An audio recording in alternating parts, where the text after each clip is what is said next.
ओम शांति। आज बाबा की 24 तारीख की वाणी है। बाबा बोले, मीठे बच्चे अपने दिल से पूछो, हम ज्ञान की खुशबू फैलाने वाले खुशबूदार फूल बने हैं। सदा अच्छी खुशबू फैलाते रहो। प्रश्न है, किन बच्चों की अवस्था बहुत मस्त रहती है? गैलप करने का आधार क्या है? उत्तर है, जो अच्छे अच्छे फूल हैं, जिनकी बुद्धि में ज्ञान का मंथन चलता रहता है, उनकी अवस्था बहुत मस्त रहती है। ज्ञान और योग की शिक्षा दे खुशबू फैलाने वाले बच्चे बहुत प्रफुल्लित रहते हैं। गैलप करने का आधार है सच्चे परवाने बनना, माया के तूफानों से सदा बचकर रहना, श्रीमत पर चलते रहना। गीते महफिल में जल उठी समा। ओम शांति। चैतन्य परवानों ने गीत सुना। परवाने कहो वा फूल कहो, बात एक ही है। बच्चे समझते हैं हम सचमुच परवाने बने हैं या फेरी लगाकर चले जाते हैं। समा को भूल जाते हैं। हर एक को अपनी दिल से पूछना है कि हम कहाँ तक फूल बने हैं और ज्ञान की खुशबू फैलाते हैं। अपने जैसा फूल किसको बनाया है, ये तो बच्चे जानते हैं। ज्ञान का सागर व बाप है, उनकी कितनी खुशबू है। जो अच्छे फूल व परवाने हैं, उनकी ज़रूर अच्छी खुशबू आएगी। वह सदैव खुश रहेंगे। औरों को भी आप समान फूल व परवाने बनाएंगे। फूल नहीं तो कली बनाएंगे। पूरे परवाने वह है जो जीते जी मरते हैं, बलि चढ़ते हैं अथवा ईश्वरीय औलाद बनते हैं। कोई साहूकार किसी गरीब के बच्चे को गोद में लेते हैं तो बच्चे को उस साहूकार की गोद में आने से फिर वह माँ बाप ही याद आते रहते हैं। फिर गरीब की याद भूल जाएगी। जानते हैं कि हमारे गरीब माँ बाप भी हैं, परंतु याद साहूकार माँ बाप को करेंगे जिससे धन मिलता है। सन्यासी साधु आदि हैं, वह भी साधना करते हैं मुक्ति धाम में जाए। सभी मुक्ति के लिए पुरुषार्थ करते हैं, परंतु मुक्ति का अर्थ नहीं समझते। कोई कहते ज्योति ज्योत समाएंगे, कोई कहते पार निर्वाण जाते हैं। निर्वाण धाम में जाने को ज्योति में समाना व मिल जाना नहीं कहा जाता। यह भी समझते हैं हम दूर देश के रहने वाले हैं, इस गंदी दुनिया में रहकर क्या करेंगे। बच्चों को समझाया है, जब कोई से मिलते हो तो समझाना है कि ये बना बनाया ड्रामा है। सतयुग, त्रेता, द्वापर, कलयुग, यह है संगम युग। सतयुग के बाद त्रेता का भी संगम होता है।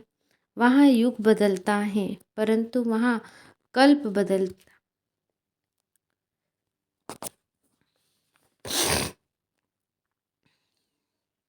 परंतु यहाँ कल्प बदलता है। बाप कोई युगे युगे नहीं आते जैसे मनुष्य समझते। बाप कहते हैं जब सब सतो प्रधान बन जाते हैं, कलयुग का अंत होता है। ऐसे कल्प के संगम पर मैं आता हूँ। युग पूरा होता है तो 2 कला कम होती हैं। यह जो जब पूरा ग्रहण लग जाता है तब मैं आता हूँ। मैं युगे युगे नहीं आता हूँ। ये बाप बैठ परवानों को समझाते हैं। परवानों में भी नंबरवार है। कोई तो जल मरते हैं, कोई फेरी पहन चले जाते हैं। श्रीमत पर चल नहीं सकते। अगर कहाँ श्रीमत पर नहीं चले तो फिर माया पछाड़ती रहेगी। श्रीमत का बहुत गायन है। श्रीमत भगवत गीता कहा जाता है। शास्त्र तो बाद में बैठ बनाए। उस समय मनुष्यों की बुद्धि रजोतमो होने कारण समझते हैं। श्री कृष्ण द्वापर में आया। बाप कहते हैं मैं आता ही तब हूँ जब आदि सनातन देवी देवता धर्म वाले मनुष्य गुम हो जाते हैं, परंतु ये भूल जाते हैं कि हम ही देवी देवता धर्म वाले थे। अपना हिंदू धर्म कह देते हैं। यह कड़े से कड़ी भूल है। भारतवासी जो देवता धर्म के पुजारी हैं, उनसे पूछो तुम किस धर्म के हो, तो कहते हैं हम हिंदू धर्म के हैं। अरे तुम पूछते किसको हो? भारतवासी अपने धर्म को ही नहीं जानते। ये भी ड्रामा में नूंद है। जब भूले तब तो फिर मैं आकर आदि सनातन देवी देवता धर्म की स्थापना करूं। सतयुग में है ही एक धर्म। ये बातें बाप बैठ समझाते हैं। जो विश्व के मालिक थे वह खुद ही भूल जाते हैं, तो बाकी औरों की बात ही क्या। ये एक ही बाप हैं जो आकर दुख धाम से निकाल सुख धाम का मालिक बनाते हैं। तुम कहेंगे अभी हम नरक के मालिक हैं, दुनिया को तमो प्रधान तो बनना ही है। सब पति थे, तब तो पावन के आगे जाकर नमस्ते करते हैं। मनुष्य सन्यासियों आदि को गुरु बनाते हैं क्योंकि वह पावन है। समझते गुरु द्वारा पावन नहीं बनेंगे तो सद्गति कैसे मिलेगी, परंतु फॉलो तो करते नहीं। गुरु लोग फिर उनको कहते भी नहीं कि तुम फॉलो कहाँ करते हो, पवित्र कहाँ बनते हो। यहाँ तो बाप कहते अगर तुम पावन निर्विकारी बनते हो तो मेरे फॉलोअर हो, नहीं बनते हो तो तुम फॉलोअर नहीं हो, उच्च गति को पा नहीं सकेंगे। सन्यासी ऐसे नहीं कहेंगे कि फॉलो करो नहीं तो सजा खानी पड़ेगी। ये बाप कहते श्रीमत पर चलो नहीं तो बहुत त्राही त्राही करना पड़ेगा। वह समझते आत्मा निर्लेप है, परंतु नहीं, आत्मा ही सुख दुख देखती है, यह कोई समझते नहीं। बाबा बार बार समझाते बच्चे मंजिल बहुत भारी है, इस समय तुम पुरुषार्थ करते हो जबकि दुखी हो। तुम सब जानते हो सतयुग में हम बहुत सुखी रहेंगे, वहाँ ये पता नहीं रहेगा कि हमको दुख धाम में जाना है। हम सुख में कैसे आए, कितने जन्म लेंगे, कुछ भी नहीं जानते। तुम अभी जानते हो कि ऊंच कौन ठहरे। तुम ईश्वर की औलाद होने कारण जैसे ईश्वर नॉलेजफुल है तुम भी नॉलेजफुल ठहरे। अभी तुम ईश्वर के बच्चे हो, देवताएं थोड़ी ईश्वर के बच्चे कहलाएंगे। अभी तुम ईश्वरीय औलाद हो, परंतु नंबरवार। कोई तो बड़े मस्त है, समझते हम तो बाबा की मत पर चलते रहते। जितना मत पर चलेंगे उतना श्रेष्ठ बनेंगे। बाप सम्मुख बैठ बच्चों को समझाते हैं, बच्चे देह अभिमान छोड़ो, देह अभिमानी बनो। निरंतर याद करो, परंतु सदैव याद कर नहीं सकेंगे। याद रहेगी नंबरवार पुरुषार्थ अनुसार, सो भी रिजल्ट अंत में निकलेगी। बाप तो है ही सुखदाता, ऐसे नहीं कि दुख भी बाप देते। बाप कभी बच्चों को दुख नहीं देते, बच्चे अपनी उल्टी चलन दुख पाते हैं। बाप खुद दुख नहीं दे सकते। कहते हैं हे भगवान बच्चे तो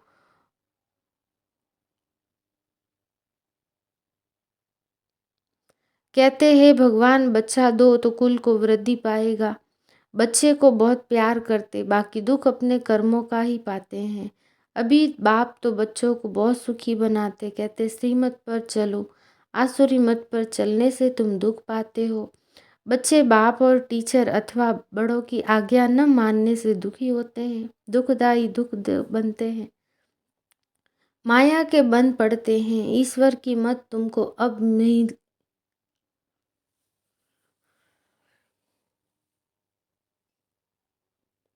दुखदाई खुद बनते हैं, माया के बन पड़ते। ईश्वर की मत पर तुमको अब श्रीमत मिलती हैं।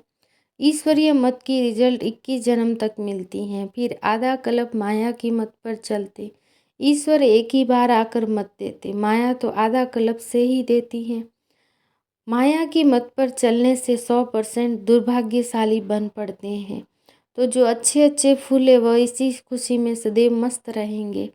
नंबरवार तो है ना, परवाने कोई तो बाप के बन श्रीमत पर चल पड़ते। अक्सर करके गरीबी अपना पूरा पोता में लिखते हैं। साहूकारों को तो डर रहता है कहाँ हमारे पैसे ना ले वे।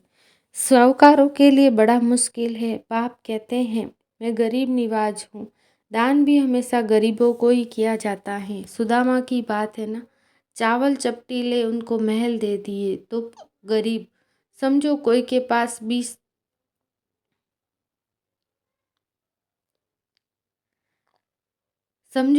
पास 25-50 रुपया है, उनको 1-2 आना देते हैं। साहूकार 50,000 दे तो भी इक्वल हो जाता है, इसलिए गरीब निवाज कहा जाता है। साहूकार लोग तो कहते हैं हमको फुर्सत नहीं मिलती क्योंकि पूरा निश्चय नहीं है। तुम हो गरीब, गरीब को धन मिलने से खुशी होती है। बाबा ने समझाया है यहाँ के गरीब वहाँ साहूकार बन जाते हैं और यहाँ के साहूकार वहाँ गरीब बन पड़ते हैं। कोई कहते हम यज्ञ का ख्याल रखें या कुटुंब का रखें। बाबा कहते तुम अपने कुटुंब की बहुत अच्छी संभाल करो। अच्छा है जो तुम इस समय गरीब हो, साहूकार होते तो बाप से पूरा वर्षा नहीं ले सकते। सन्यासी ऐसे नहीं कहेंगे, वह तो पैसे लेकर अपनी जागीर बनाते हैं। शिव बाबा थोड़ी बनाएगा, यह मकान आदि सब कुछ तुम बच्चों के लिए बनाए हैं। ये किसी की जागीर नहीं है, ये तो टेम्परेरी है, क्योंकि अंत समय बच्चों को यहाँ आकर रहना है। हमारा यादगार भी यहाँ है, तो पिछाड़ी में यहाँ आकर विश्राम लेंगे, बाप के पास भागेंगे। वह जो योग युक्त होंगे उन्हों को मदद भी मिलेगी। बाप की मदद बहुत मिलती है। तुम जानते हो हमको यहाँ बाबा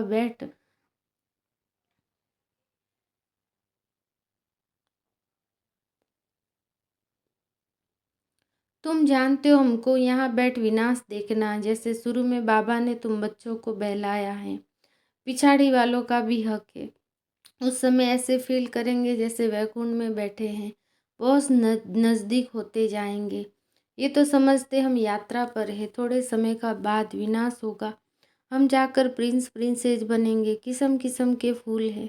हर एक बच्चे को समझना चाहिए मैं कितने को ज्ञान की खुशबू दे रहा हूँ, किसको ज्ञान और योग की शिक्षा देता हूँ।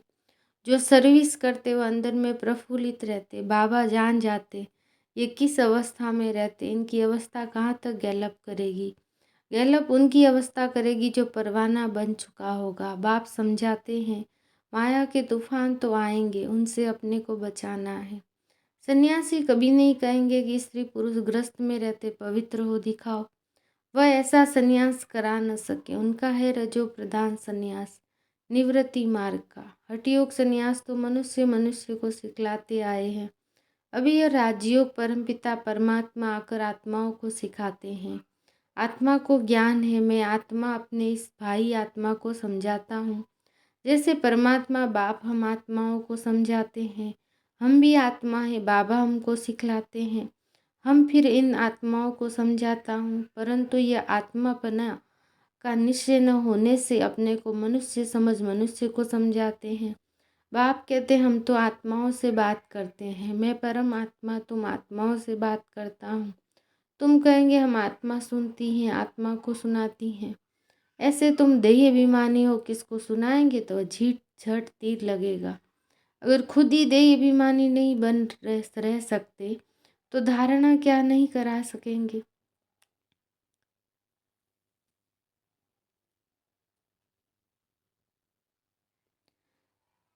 अगर खुद ही देह अभिमानी नहीं रह सकते तो धारणा क्या नहीं कराएंगे।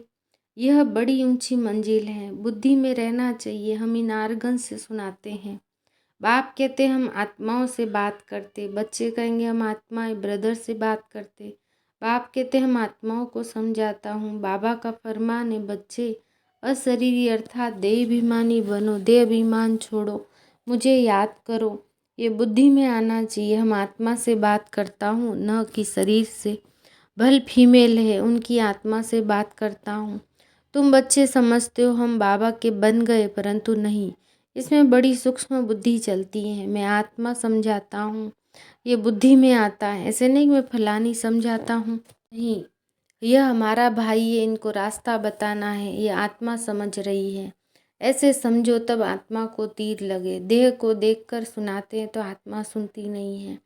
पहले ही वार्निंग दो, मैं आत्मा से बात करता हूँ। आत्मा को तो न मेल कहेंगे न फीमेल कहेंगे, आत्मा तो न्यारी है। मेल फीमेल शरीर पर नाम पड़ता है। जैसे ब्रह्मा सरस्वती को मेल फीमेल कहेंगे, शंकर पार्वती को मेल फीमेल कहेंगे, शिव बाबा को न मेल न फीमेल कहेंगे। तो बाप आत्माओं को समझाते, ये बड़ी मंजिल है।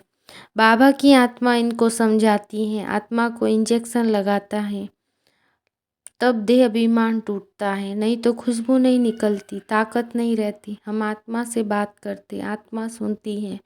बाबा कहते तुमको वापिस जाना, इसलिए देह अभिमानी बनो, मन मना भव। फिर ऑटोमेटिकली मध्याजी भव आ जाता है। मूल बात है मन मना भव। बाप को याद करो। भले कहते हो सब है भगवान को याद करो, परंतु जानते नहीं।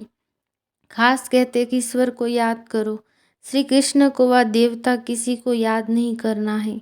अभी तुम बच्चों को बड़ी सूक्ष्म बुद्धि मिलती है। सवेरे उठ विचार सागर मंथन करना है, दिन में सर्विस करनी है, क्योंकि कर्म योगी हो। लिखा हुआ भी नींद को जीतने वाले बनो, रात को जाग कमाई करो। दिन में माया का बड़ा बखेरा है, अमृत वेले वायुमंडल बहुत अच्छा रहता है। बाबा को यह भी लिखते नहीं फलाने टाइम पर उठ विचार सागर मंथन करते हैं, इसमें बड़ी मेहनत है। विश्व का मालिक बनने हैं तो ज़रूर थोड़ी मेहनत तो करनी पड़ेगी ना।